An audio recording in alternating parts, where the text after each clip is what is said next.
First of all, let me just say on behalf of the Rhode Island State Council of Churches, all of our member churches and denominations, and I know I speak for the rest of the faith community of Rhode Island as well, we are appalled to see any kind of vandalism like this at any one of our houses of worship. One of my responsibilities is to respond when this happens. And in my tenure, it's happened to Christian churches, it's happened to synagogues, it's happened to mosques. And, Wendy is so correct. When this happens to any one of our houses of worship, it happens to all of us. And so please let me begin by expressing our deep concern for what happened and our deep love and desire to say if there's anything that we can do to help, we want to do that. Now, I'm going to tell you a couple of stories. One story I want to tell you that I'm going to brag on someone who's sitting about 5 rows back on the aisle. But Pastor Paul Beiser, who's the pastor at Peacedale Congregational Church, when we talked yesterday morning, he told me that he had already called the mosque here to say, if you need a space to meet in, we have space. And we'd like you to be able to come and use our space.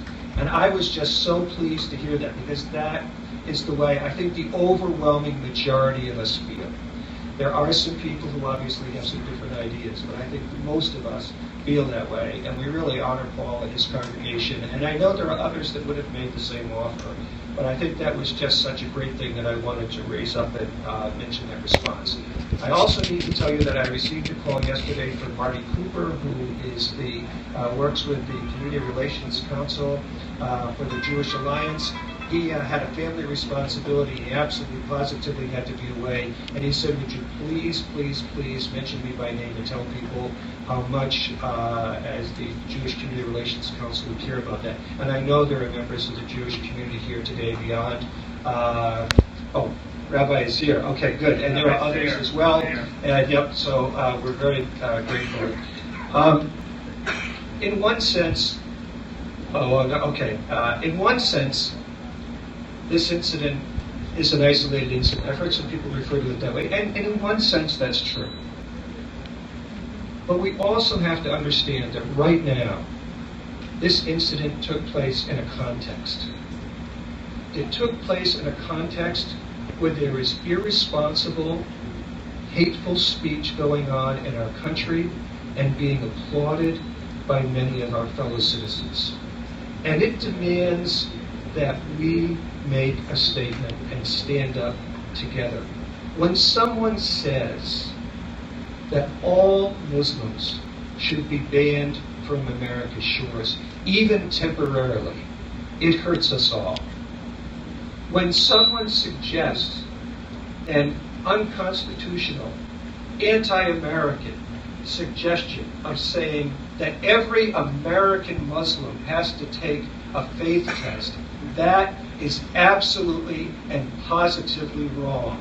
And we must stand together and acknowledge that and help people to understand that we do not believe that.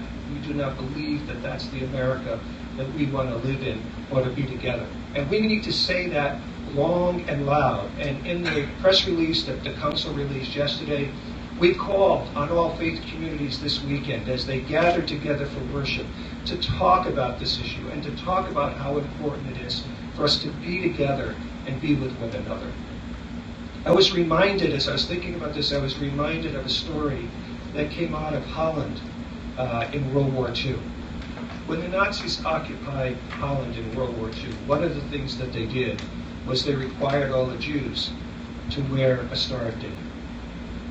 And there was a family there in Holland, a family that were Pentecostal Christians. And it was a dad and his daughters.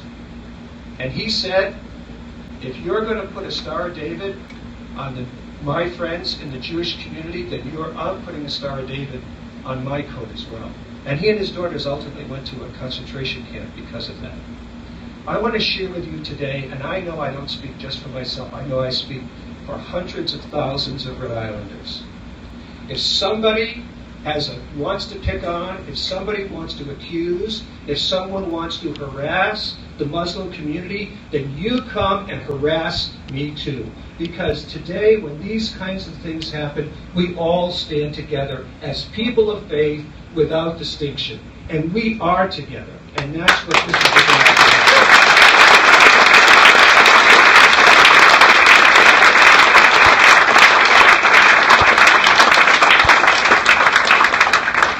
Let me just finish by saying this. I understand that these are perilous times. I understand for many people these are scary times. I understand that there are things that none of us fully comprehend and understand. These are confusing times. But as people of faith, we have a choice to make. We can either find strength and solace in our faith and be strong and do what we know is right, or we can cave in to fear and ignorance and do foolish things like what happened at this place. It is my prayer that the overwhelming majority of Rhode Islanders will go to their faith, find that source of solace and strength and comfort, and in that find the ability to stand together shoulder to shoulder and do what is right, and not find ourselves caving in, applauding, or even having a neutral response to acts of vandalism like that. Thank you so much for allowing us to be part of this together.